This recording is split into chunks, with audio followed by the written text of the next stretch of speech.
Hello, friends, and welcome back. And this is Angela with To Restore You, and I have a fun series of videos coming up.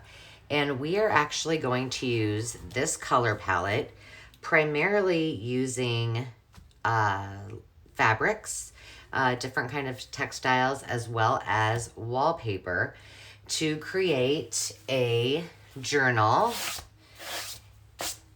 out of this old book, which I've already reinforced. I'm working on this spine right now because we're going to talk about that in our first episode of this series. So what we're going to do, the first thing I'm going to do is show you guys how to bind paper that is not folded. And this is an example of what we will insert into, and this is a little bit thick, into this journal when we're done. And one of the episodes will actually embellish all the pretty pages, but for the meantime, this is all wallpaper. And then there are some, just a few of the pages from the actual book itself. See, I got a little sloppy there when I was doing my binding. But I know I get this question a lot, and people are sometimes afraid to actually use pages like this and then try to bind it because they're not sure whether or not the pages will stick together. And I have tried several things, and I can assure you that it is extremely easy, and that yes, indeed, they do stay intact. This was my first project. It was just a little travel journal, and hopefully you guys can see that. Yes. So I started by just gathering lots and lots of pages. So these were my pages, small and large, scraps and whatnot, that I wanted to test it with some different kinds of papers. So I used, this is a paper sack. I used some scraps that were just lying around. In fact, the whole thing was made with scraps. This is from a puzzle book. So I wanted to just see how well the papers would hold together. And they have been fantastic. I flipped through this I don't know how many times. Of course, you know, sometimes you're going to find a loose piece here or there, but nothing that can't be solved. So I'll talk to you a little bit about the materials that you need and then what you can get by with. Because when I did this first one, I simply used Mod Podge, and I actually watered it down a little bit, and it worked perfectly fine. But you can use, I mean, I bought this just because I wanted to. I did a ton of research looking for different ways. I went to bookbinding websites to see if what I could find out. This is, and we know this works because it's what most of our books that we tear apart are made of. It is actually muslin, of some sort, but it's a weave, just with cotton, and you use this to repair things or to use in your signature. So that's exactly what it's intended for.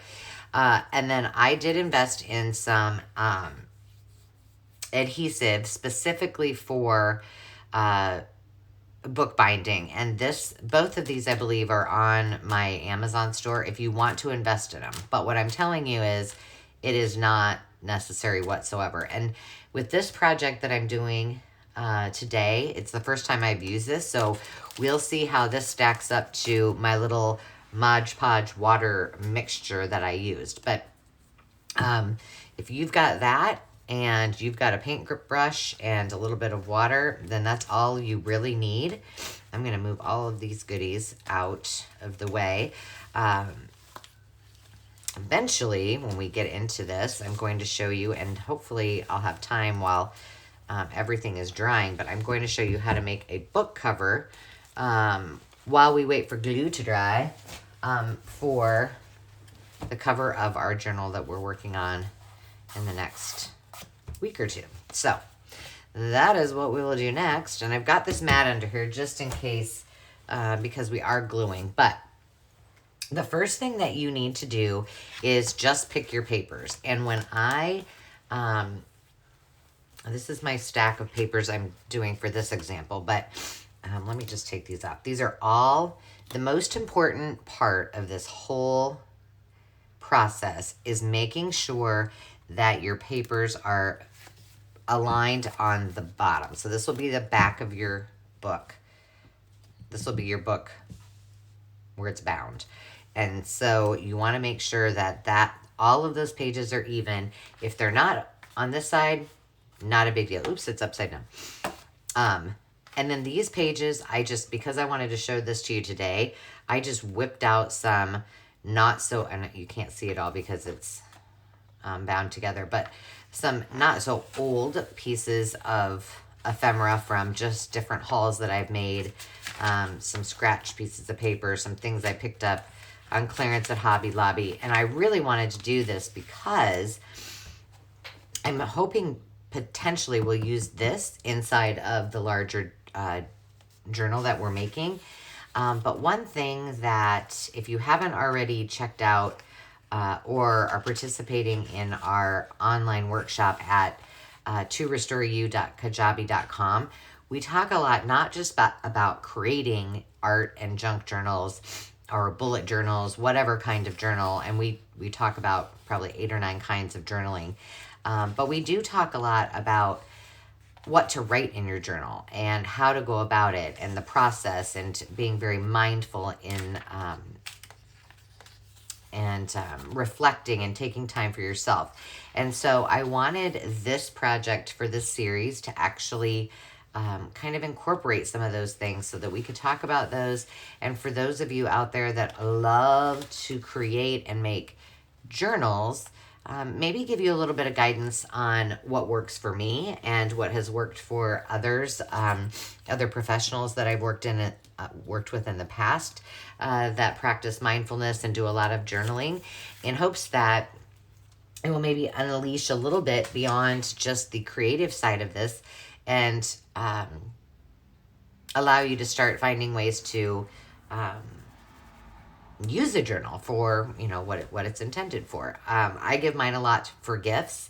I also use my journal. This is, I think many of you have probably seen this before, but these are things, this is how I journal sometimes. I mean, sometimes I just write things. Sometimes it's like randomness, and I'm very random, I'm telling you. Sometimes it's pretty, and, maybe it's inspired by something that I've done during my devotions or whatnot. But it doesn't have to be perfect. Everybody's is different. I don't know why I have that on there. And what works for me doesn't necessarily work for everyone. But this is just one way that I journal. Other ways that I journal, for example, in my little, where did my little guy go? Oh, here he is.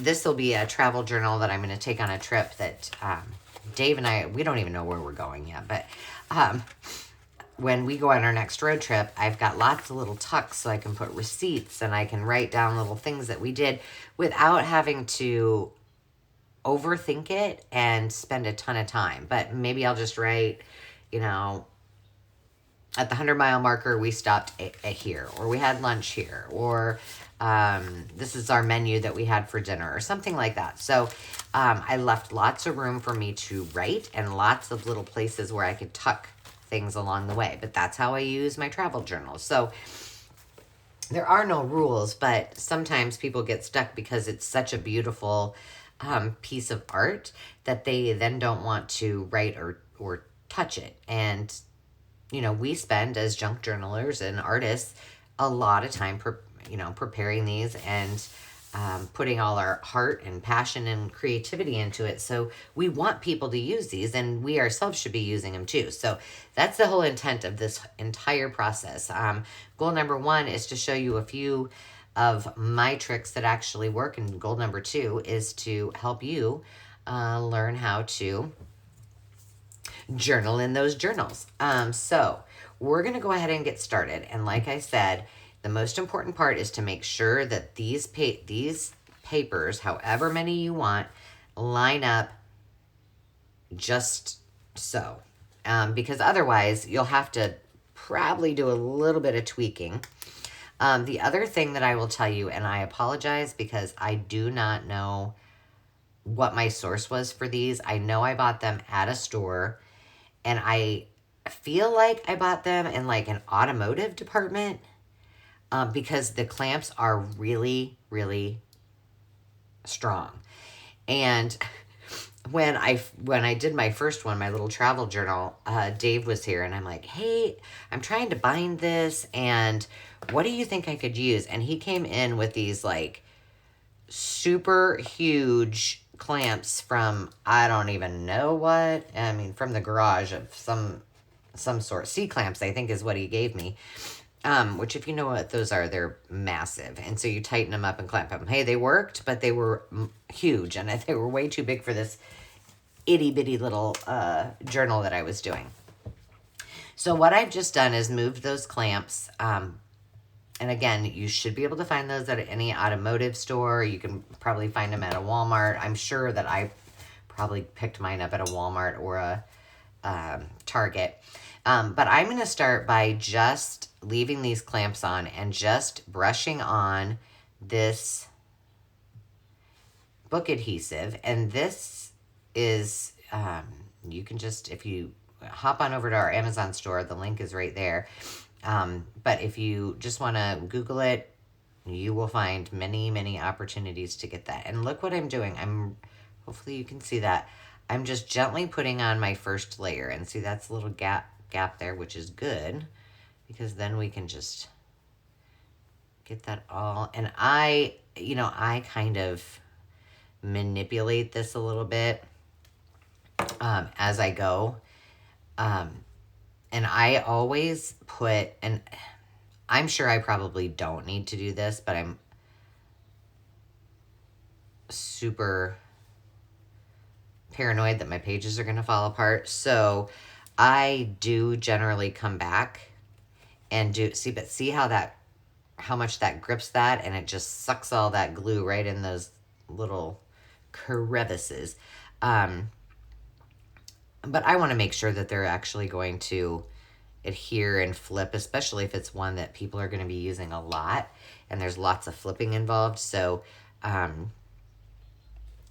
do usually come back and give that bad boy another go round.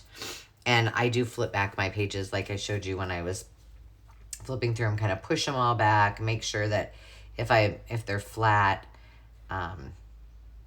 that they're all laying nicely, and they're not too bulky, because it's just a personal thing. I mean, some people don't mind that, but there we go. Watch. Magic. But I just like mine to lay flat, so I do a second coat. Now, this is obviously not going to be dry, so I do have a little baby journal that I glued in advance. I've been making real use of my time today. While I was waiting for the glue to dry on the mini baby project that we're going to use to do our second step, I went out and Kool-Aid dyed a bunch of papers, and so now I'm really antsy because I want them to be done. I can't wait to see how they turned out, but they're really bright. I was not expecting them to be like that, so looks like I'm going to do I've got some papers by, I think, Echo Park that I did a haul on that I'm going to incorporate because they're those bright summer colors. So that's all you're going to do. Clamp it, glue it, come back, let this dry. I don't know exactly the time on this for drying. Let's see if it says. It does not. But I probably left mine for at least 4 hours and then came back and did another coat. So have something else you can be working on while you're doing that. So I'm going to set that aside for right now and let it do its thing. And in the meantime, I'm going to put the lid back on my adhesive. And just for reference, because this, I literally threw this together with just papers from an old notebook. And I used, this piece of paper was 5.5 by 8. And I just thought, I'm just going to use all of the paper. It's not even really on this side. And that was fine because I was just doing it for this example. So I cut it in half to about, oh, let's see, it must have been somewhere right in here. And then this little part is what was ever left. And I just rounded the edges. That's how easy it was. But you can see this is there. It looks like, just like your binding. Now, what you would normally do is you could do this, like what a real bookbinder would do. Add adhesive and then add a strip of this and then put it over that. Not necessary. Promise you. This is a piece of wallpaper, and this is going to be an experiment. So when it's all dried and done, we'll see how it actually pans out. Because, ooh, I'm going to have to see if I have more clips that I can use. Hang on.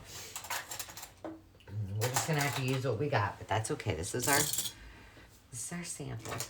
Here's some other ones I bought, but I'm going to tell you right now. I know I got these at Walmart, or no, the dollar store. And they are not sturdy enough, so don't waste your time. All right, so I am going to show you this in a way that if you don't have all kinds of extra supplies, you can do this. So one thing that would be nice is to have some type of scoring, so you can kind of score it and then bend it. And I was kind of playing around with this, but my paper is not nearly as thick. This piece happens to be 6 1/4 by 5.5, and all I did was made sure, that's why the creases are here, that when I laid this down, that my book cover would come over a little bit farther on both sides. So that's why that is there. But all you're going to need to do truthfully, and an effort to get this to work, and then to go ahead and get that bend or that bind in the middle. Oops, sorry, didn't mean to put my head there. I just put my papers right in the middle of it, and then I come over and I crease it with my fingers, and it is truly that easy. Now with wallpaper, if you're not using paper and you're using wallpaper, sometimes it's a little bit harder. See, like that is not quite as succinct, so you might have to give it a little extra oomph. And mine, this is, like I said, not going to be perfect, but for the sake of us doing this. So now you have basically your book cover and your spine all ready to go. Now, all you're going to do, this is where the magic happens. Oh, I need my glue again. Shoot. Somebody asked me the other day where I got all of my wallpaper. I need to do a little flip through of some of my, I've got some really cool wallpaper books that were gifted to me from some of my friends at a paint and wallpaper store that Dave and I use for a lot of our projects when we're doing when we're renovating the homes that we buy. And I'm doing them a favor and they're doing me a favor because, otherwise these just go to the landfill. So it started, the reason I have so many is we're doing some kids camps this summer. We're doing a Be Yourselfie Girls Camp, an empowerment camp, and we're doing some other camps. My creative director is a science teacher, and so she is doing a lot of STEM related, science-y, fun, outdoor activities. And so one of the things that we want to stress is the ability to upcycle and recycle with things that might otherwise go to the landfill, and find opportunities and let them be creative and coming up with ways that they can use these. So I've been working on some projects with the wallpaper books, and then I realized I had so many. I was like, well, I need to start using these more in my projects. Okay, so the important part, let me time out here before I finish telling you about all that goodness. Is what you really need to do is make sure that that is snug, and I'm just pushing it as hard as I can into that cover or that binding. So see, now it's flat. Now, of course, mine's not even because I didn't measure, but I mean, you just really give it a go after it. It's cool. You can do it. Okay, now what you're going to do is, let's see, mine's gonna just bind this together. And these are not ideal because that's, I can already tell it's not together. Here, let's do this. There we go.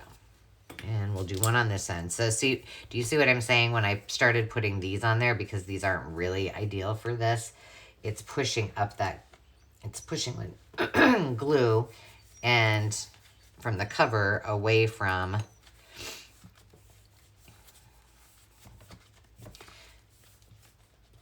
the papers inside. Let's see. Oh, I guess I can steal a couple from here. Let's see. I'm just going to move these over a little bit and take just one or two of them. Spread these out. Which means that I'm absolutely going to have to do another round here of glue on that one because there we go.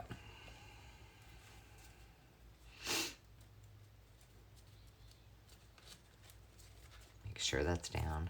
Again, I'm just tucking the,